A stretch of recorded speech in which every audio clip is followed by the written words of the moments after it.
Hi guys, welcome back to my channel. For today's video ay mamakulod na naman tayo ng batunan. Dito naman po tayo sa Bacolod dahil napakalaki ng hubas. Ayan, kung makikita nyo, low tide na low tide. Pwede taniman na ng palay, lawak-lawak. Sa mga taga-isla o probinsya na malapit sa karagatan o sa Bacolod, tulad nito, kilala nila yan. Di ko lang alam kung anong pangalan sa kanila ng batunan na tawag dito sa amin. Kung kilawin. Dito lang yan sa pungtod. Yan, dyan. O, pungtod lang yan, kinukuha. Kung yung aking lagayan, o, tingnan mo. Yung container. Ang ganda, no? So, pupunuin natin yan. Pupunuin natin.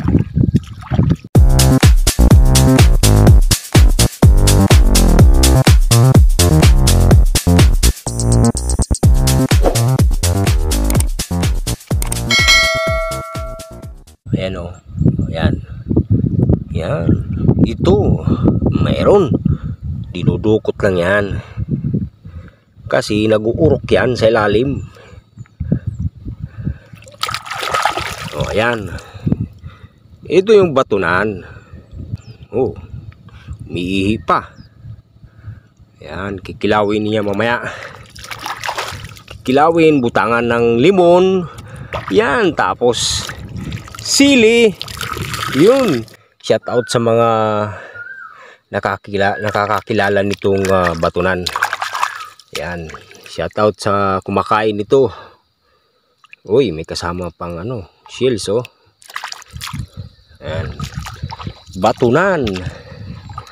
Shout out sa iyo, batunan. Oh, ayan. Tulog pala kabugos. Uy. Diba? Oh. Oh, lalabas na yan. Oh, ito yun. Diba?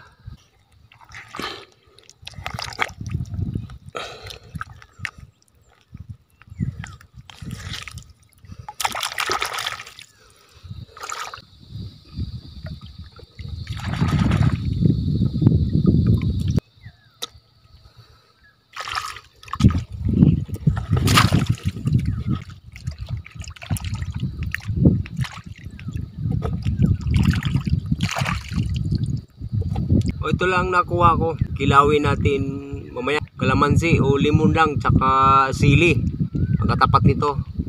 Sarap to. Talagang mapapawaw ka. So uwi na tayo mga kagiliw. Ito na yung batunan. So, uwi na guys. So malapit na mag high tide.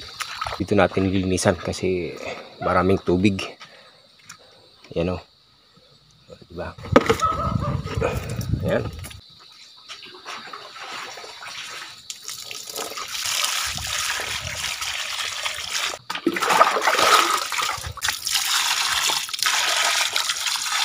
Kailangan nito guys kukuskusin para matanggal yung ito, tingnan mo. Matanggal tong yung kaliskis ito.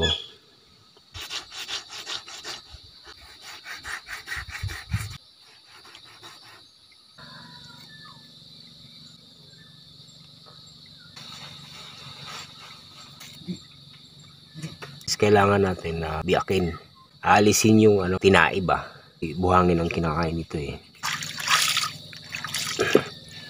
Siyempre kukuha tayo ng kalamansi.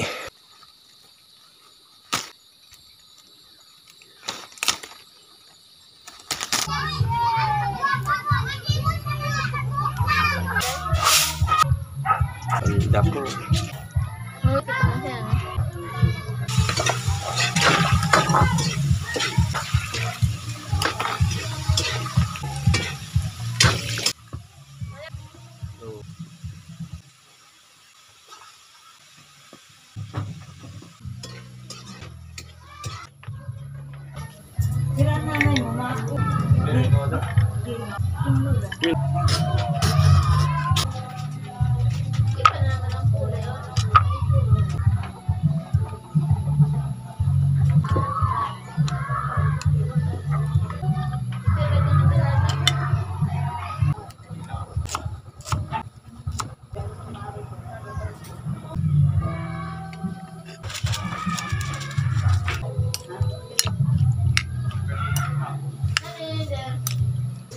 Ito na guys yung ginawa kong pulutan, yung kilawin na batunan.